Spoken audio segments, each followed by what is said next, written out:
welcome everybody to Cinema Royale. I'm Travis Hopson of PunchdrunkCritics.com, and I'm still playing a little bit of catch up, y'all. We got back from Comic Con and all that kind of stuff, and I'm still playing catch up on movies that I've been wanting to see.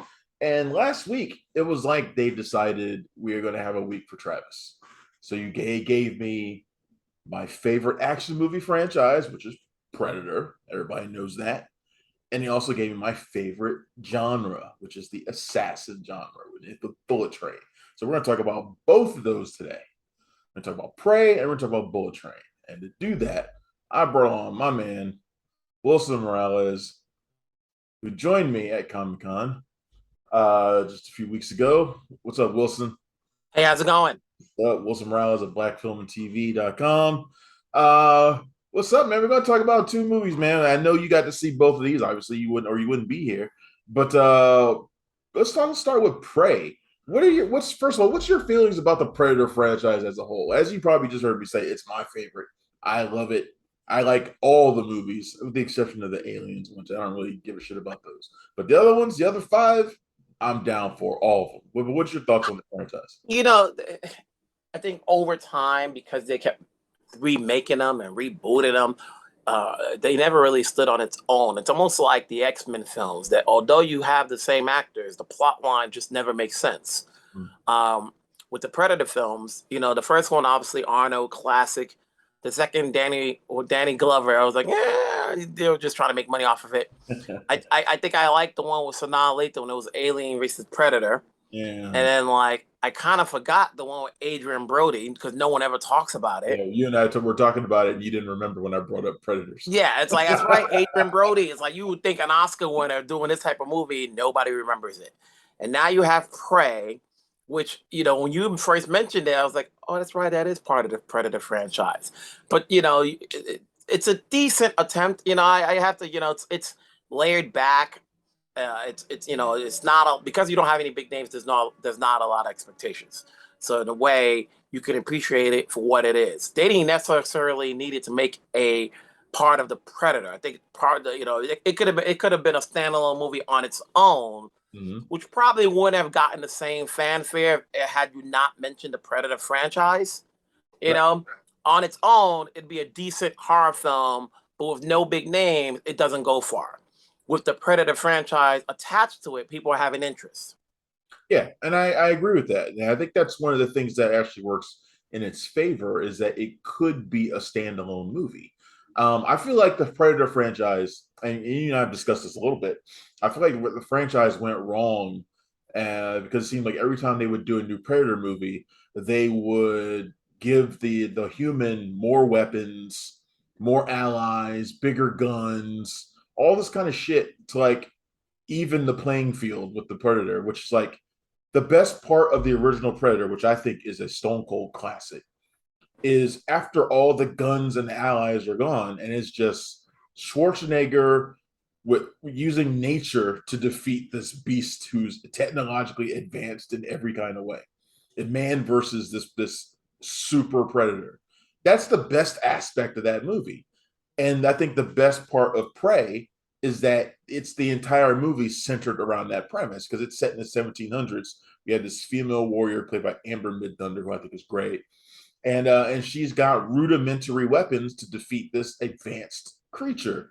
That's to me, that's the essence of what Predators should be. Given the thing about Predators, I mean, I not like Predators, but the thing that doesn't work about Predators is that you got all these soldiers, with these giant guns. When you think about it from a technical standpoint, yes, it's it's about a creature with advanced weaponry, and we humans are not at that level yet, which is why we end up being dead, and you can't fight it. I want to be on par with the Predator. I don't want that movie. Take the weapons away, mano a mano. Let's see how you can do. You still got height over me, but I'm gonna walk up to you like I'm Tyson. That's how basically Arnold did it. And then we look at the others like before. I forgot the one that Sterling K. Brown just did a few years ago, and I was like, they don't measure up. I think when you try to unless they come in after a successful movie, like when I mean successful, I mean like when these movies make like box office numbers. Those are the ones you remember. So when they do sequels to movies that didn't get that far, you don't remember it, especially when they're doing them years apart. It's like you're not waiting for it. It's like you're saying to yourself, who asked for this? Yeah. The thing about a reboot or a remake, and these days, and you can kind of apply this to TV shows or anything else, is doesn't work for today's audience. We are far advanced from what we've seen over the years. There's now a gazillion movies. They take in the Alien franchise to another level. Is it edgy enough? Is it bloody enough?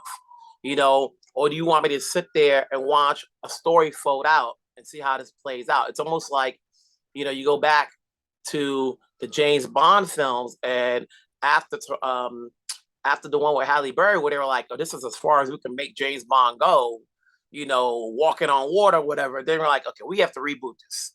Yeah. We've got to find another way that's gonna bring in the audience and find some sort of believability to this movie." Yeah, and I think it was wise on their part. Like you said, stripping down the story was a big part of its success. Hiring Dan Trachtenberg, who did 10 Cloverfield Lane, knows how to make a competent, suspenseful thriller. This movie is suspenseful at times when you don't expect it to be. Like we expect like the big moments, like the first time you see the Predator, this awesome fight he's having with this big ass bear, which is just an amazing scene. But it's suspenseful at times when you don't expect it to be, like when Amber Midthunder's character kind of gets trapped in quicksand, and it almost looks like she's not going to make it out. Like that's strangely suspenseful too, even though we've seen that scenario in movies plenty of Well, times. yeah, it's sort of But like that seems like in a the back of her head, a that throwaway she's the scene. in the back of her head, she's the lead. They're not gonna kill her off like this. Yeah, But it works. that moment or so, you're lost in the movie and like, oh, is she gonna make it out? Yeah, it still works really well. Like you said, it's really great. And the movie does all that stuff really well. And I think just having having it be a Native American and a woman at this time is the right way to go, to do something a little bit different, to go the polar opposite of of what the typical thing is for this franchise. Yeah, they gotta flip it. If it was another guy, then this would be like, well, they just did this with the guy. They just did this with the We did a guys. whole movie with a bunch of guys. A bunch of guys. Let's flip it. We saw that's why people like the Sanaa Lathan version. You know, Yeah, they do. I still find that uh, inexplicable because I think those movies are terrible. But whatever. But Whatever. wait, the movie's doing well on Hulu, from what I understand. Because hey, at the end of the day, people got Hulu. They want to see that sort of original film that's there that they don't have to go to the theaters for. Prey is the most watched original for Hulu ever. That includes movies and TV, and that is a big accomplishment for a movie that I don't think a lot of people were thinking about all that Well, much. they don't have a lot to. They don't have a lot to for it to compare to. What are you talking about? They got the binge. They got the binge, and what else? But this includes TV too. So we're talking about shows like The So, Handmaid's like with the Tale, TV shows, you've like got that. Dope Sick and a few others, but nothing to the point where it's like, okay, this is a movie that attracts an international audience. You know, and so they can look at that. You don't necessarily you can watch this without dialogue and get where it's going. I think this is purely about word of mouth. Yeah. Because I think if this movie had come out in theaters, it would have. Like I said, I liked The Predator just fine, but for the most part, that movie was not well received. It would have the stink of a few not well received Predator movies on it if it came out into a theater. But being released on Hulu, people were willing to give it a shot, and then great word of mouth. Like I've heard more people asking me about Prey over the last week than just about anything else. Uh, Mm-hmm. People keep talking about it, and people keep wanting to watch it. And I've watched it a couple times myself. I mean, I think it's a really great film. So I'm just happy to see Predator back, like in a good way. I'm happy to see people talking about Predator Well, the and sad not thing about it is that, complaining like, about while Hulu's complaining that's the number one film that they've seen, unless they go all out with the filmmakers and put this out on DVD and Blu-ray, you know, these movies don't get far. It's no different than any of these movies that do well on Netflix, it. and it doesn't get talked about it unless you have Netflix. You go I think outside of the country, not many people have it. this is one of those films that I think they would try to put out on Blu-ray because it might Hopefully, it might actually hopefully. succeed. It might actually sell on Blu-ray. Yeah, like I said, put it out so that everybody, so that people can see it. I just got a Blu-ray of a classic movie, and I'm like, yeah. They really Although, need to put out huh? a whole. It is. I think we're overdue for a Predator set, like a Yes, Predator collector set of like all seven. and people will buy it. You know, you have fans of the I would genre, buy they will it. pick it up. I would buy it. I don't even have a Blu-ray player anymore, but I would buy it. I mean, I put all seven movies together, put some special features in there, some Shane Black commentary or something. Mhm. We'll do whatever. But I think we're long overdue for that. Prey seems like a good time to do that. All right, so there's our talk about Prey, a movie that I cannot recommend highly enough. Let's move on to another film that I have seen a couple of times already now, and that is Bullet Train. Like I said, this is my favorite genre. I love the hitman assassin genre. It's my favorite. It's been my favorite since I was a kid, and I loved Luc Besson movies as a kid. And I still love Luc Besson movies, even though they have not changed in 30 years. Which is my big beef with like The Gray Man from a couple weeks ago, which is also in this genre, but it does nothing to change anything. The only thing special about that is the cast. But Bullet Train, it's like all my favorite actors. You got Brad Pitt, Zazie Beetz, Hiroyuki Sanada, who I think is in my top five favorite actors. I love him so much.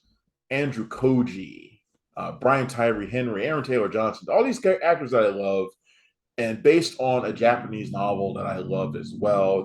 It's all set in Tokyo. I love any movie set in Japan.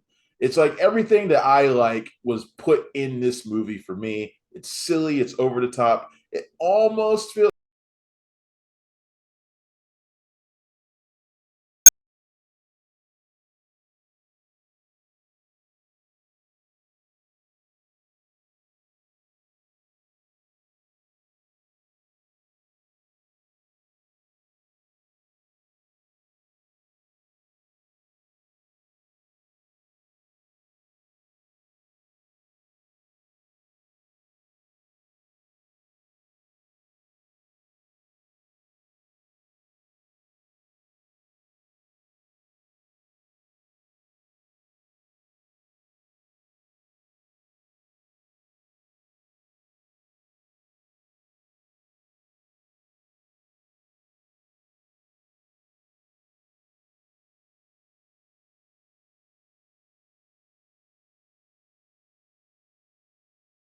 It reminded me of Smoking Aces.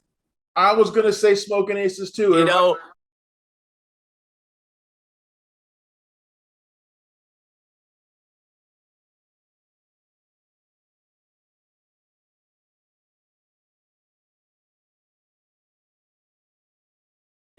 Yeah. you know, and granted, they've all blown up since that movie, and it's like you put that up against that and the Bullet Train. Which one do you take? Bullet You Train. know, Bullet Train all day. I don't know, man. Bullet I Train all day. don't See, know. I I didn't think I like would take. Smoking Aces back in the day, and I still don't like it. But I like Smoking Aces. You know, everybody I know does. All my friends love Smoking Aces. I'm like the outlier. I never could get into that movie for whatever reason. But you know, I love Bullet Train. here, you know, Brad Pitt is having fun. And obviously we don't want to mention the cameos that's in Bullet Train. You're like, No, oh, you know, they got no cameos in cameos in there this. that are welcoming, I would say. You like look at Joey King. Joey King was all of a sudden like, you know, she Joey wants these King. adult roles. Don't give me the kitty bopper stuff. I've already done that. You No, know, and come she's a kicking long ass way too. from White House Down. She did The Princess like a few weeks ago for Hulu, which was a big action movie for her. That's a fun one too. And then this one as well. She's killing it literally in her roles lately. I like her in this as well.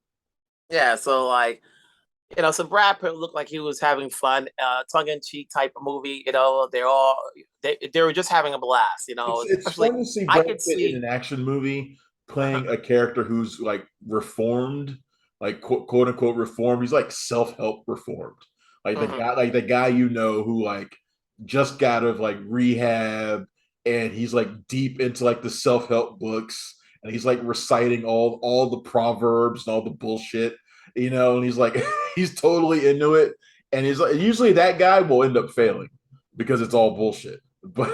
You know, like you know, you and I could see if they did a sequel or just a spinoff with Brian Tyree Henry and Aaron Taylor Johnson because they were a blast. They were a lot of fun in Yeah, it. they were a blast. So you could do a spinoff on all of these characters. Even Bunny. To Oh, see this is where one it of those things goes. where like a spin-off comic book of each character. Like I'm surprised there isn't one. Maybe Actually, you could do a short on each one. You know, I'd like to see a short of what they were all doing right before they got on the bullet train. if this movie makes enough money and everything, because hey, let's do a little something. For the DVD, for the Blu-ray collection. You know who's really great in this too is Bad Bunny, who plays the wolf. Bad Bunny seems to not be able to do anything wrong. He went to the WWE and is one of the most amazing celebrities I've ever seen wrestle. He's just fantastic at it. He's got a natural talent for it. Like not just like the wrestling part, but like the ring psychology. Like Bad Bunny can apparently do no wrong because he's really good in this. I wish his part was longer, but he's in the movie throughout, Hey, but not the way all you want is the like way without it's revealing what their edited. roles are when they come in and out of the movie. They're in it. They're having fun. They have more than one appearance. And that's it. Just wait for the ride and wait till they pop up again. Yeah, yeah. This one was really great. It's crazily edited. Some of the flashbacks don't jibe all that well with it, like taking in the whole. But overall, man, I had a blast with Bullet Train. And it makes me want to see like I want to see more movies like this. I think the one thing that I've liked over the last year, where there have been a lot of hitman slash assassin movies over the last year, and like this one, in a lot of ways, tonally is like Gunpowder Milkshake from last year, which is another movie that I really enjoyed because it's dressing up my favorite genre. And by comparison to like The Protege, which is also that genre, but is very standard of what the genre has always been. Those movies are like, they're okay. The funny thing is, I just saw that they're going to do a remake of John Woo's The Killer. Now, I would go back and watch The Killer over and over again, the original. Yeah. Oh yeah. You talk about assassin movies, that is one of the best. Yeah. The Chow Yun Fat one is untouchable. That they're getting John Woo to do that one as well, to do the remake is interesting because I would like to see what he does with it this time. But I also don't see the point. I don't really see the point. Everything old is new again. I'd rather just do. I mean, if you're especially if you're gonna get John Woo to do it, just do a different movie. Just do a different movie. Don't gotta do that one again. Yeah. But it's you probably know, the only way John Woo can make his way back into America. He left and was doing movies in his home country, in Hong Kong again. But I guess this is his way back, is doing stuff like this. I'd rather see him make another Red Cliff movie than do this. nah, that's not you. It's like you made your bones with action films. You tried the Red Cliff. There's a bunch of those Asian Red Cliffs. Seriously, they are. There's a Oh yeah. lot of them. Oh yeah. Like, nah, that's not But gonna Red Cliff is carry in the amazing. States. Red Cliff is amazing though. I mean, it's Yeah, but great. people want to see people want to see you do the action. It's like you bring your that flair here, I'll check it out. Oh man. So yeah, two really good ones over the last week. Bullet Train and Prey. If you're an action fan, you should be pretty happy right about now. Go check out both of those. And Wilson, before we get out of here, man, what have you got going on in Black Film and TV that you want to talk about? Just a bunch of stuff. We just had the latest announcements for the New York Film Festival, for the Toronto Film Festival.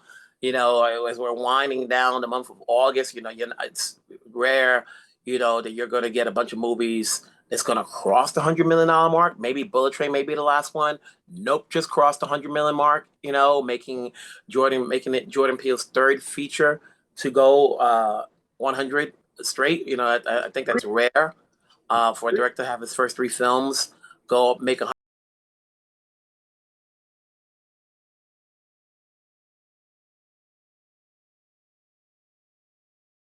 The budget on this one, note, was 68 million compared to the 20 million or less for his two previous films.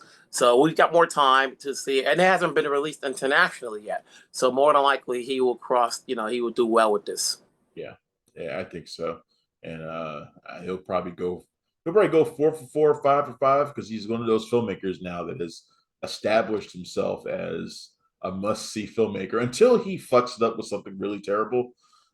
he's going to be one of those guys that you go see. But no one can hit a home run all the time. So like let him, let's He's going be to hit it. patient He's what it going to hit wants. a. He's going to hit a ground rule double at some point, and then people will be like, "Do I really want to go see this movie after that? I don't know." But Yeah. but for now, he's hitting home runs, and that's good for him. I'll be curious to see if they maybe re-release that film towards the end of the year, just like a subtle reminder, like don't forget Jordan Peele uh, around awards time, because I think Nope could be a contender for a few things. We'll have to wait and see. Yeah, we'll have to wait and see. All right, man. Well, this is Wilson Morales of blackfilmandtv.com. Wilson, thanks for joining me, man. I appreciate it. I'm Thanks for having me on. Absolutely, man. I'm Travis Hopson of punchdrunkcritics.com. You can find me every day there. You can find me also here in DC on WETA Around Town and a bunch of other places as well.